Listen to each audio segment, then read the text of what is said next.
n'est pas égal au nombre des années dans l'église. La maturité spirituelle n'est pas égale au nombre des tâches remplies dans l'église. La maturité spirituelle n'a rien à faire avec les services que vous faites pour Dieu. Moi j'ai fait déjà beaucoup de choses pour Dieu dans l'église. Moi j'ai fait déjà 20 ans dans l'église. Malgré ton 20 ans, tu es encore immature.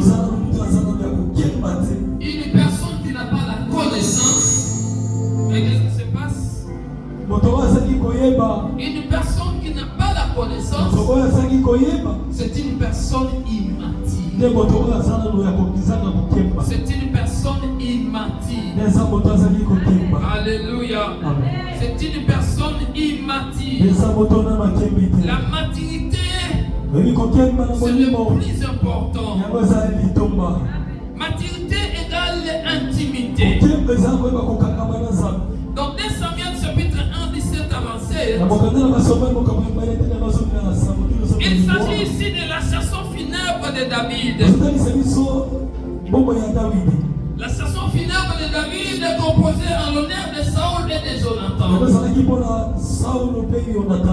Alors la Bible parle, David n'arrive pas à comprendre ni à expliquer la mort de Saül et de Jonathan. Pour lui, il ne devrait pas finir leur course de la sorte. Écoutez l'amertume de David et la connaissance qu'il a de Saül ainsi que de Jonathan. Au verset 22, David dit, devant les sangs de blessés, devant les sangs de blessés, devant la graisse de plus vaillants, l'arc de David, l'arc de Jonathan n'a jamais reculé.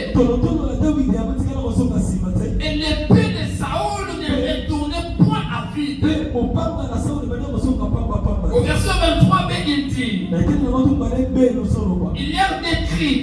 Et David dit, ils étaient plus légers que les aigles.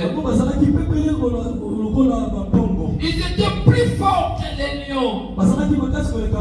David, dans sa tristesse de la mort de Saül et Jonathan, et dans sa confusion même, il se pose cette question. Comment les héros sont-ils tombés? Saül, lui, que son épée ne pouvait pas retourner. Les vaillants hommes, comment ils sont tombés? Qu'est-ce qui a été à la base de la mort de Saül?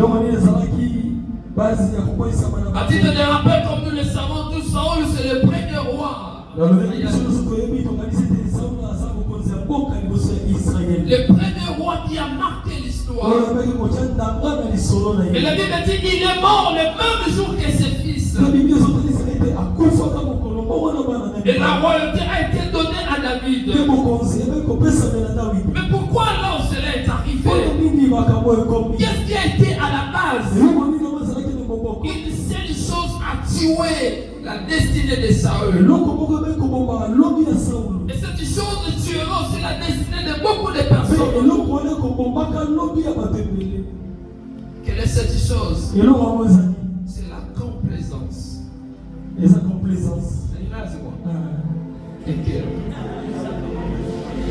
La complaisance.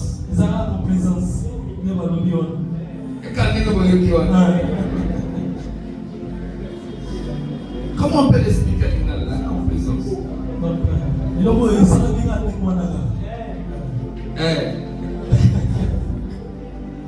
Ce qui est à la base, c'est la complaisance. Mon frère, ma soeur, c'est quoi alors la complaisance? La complaisance, c'est l'action de s'accommoder au sentiment, au goût de quelqu'un pour le plaire. Autrement dit, la compétence, c'est le plaisir de faire quelque chose pour plaire. Il y a des gens qui vivent pour plaire. C'est ce qui est à la base de la mort de Saül. Incomplaisant. Première des choses, c'est toute personne qui veut plaire coûte que coûte aux autres.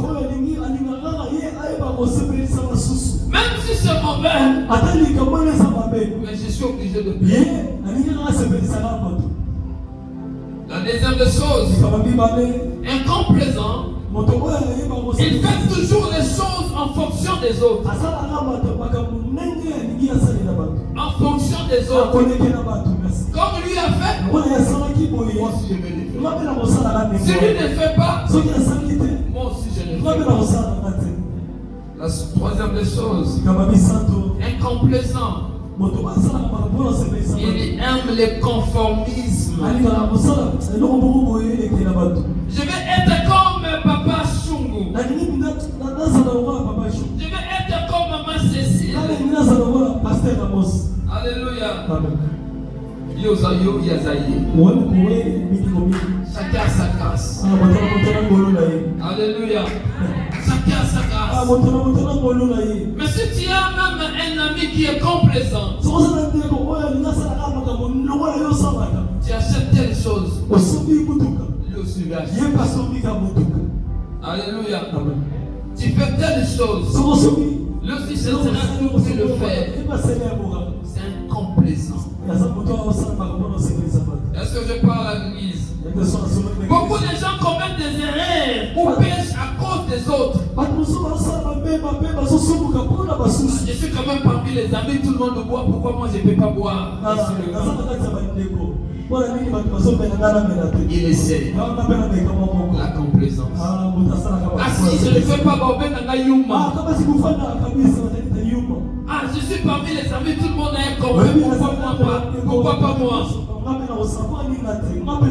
La complaisance. Mais je suis là où tout le monde est en train de voler. Pourquoi moi je ne peux pas voler? Il fait toujours en fonction des autres. Et si tu lui poses la question, il te dira, celui qui m'avait poussé à faire, lui aussi avait fait ça. Mon frère, ma soeur, la complaisance tuera ta destinée. Pas seulement l'ignorance, mais la complaisance.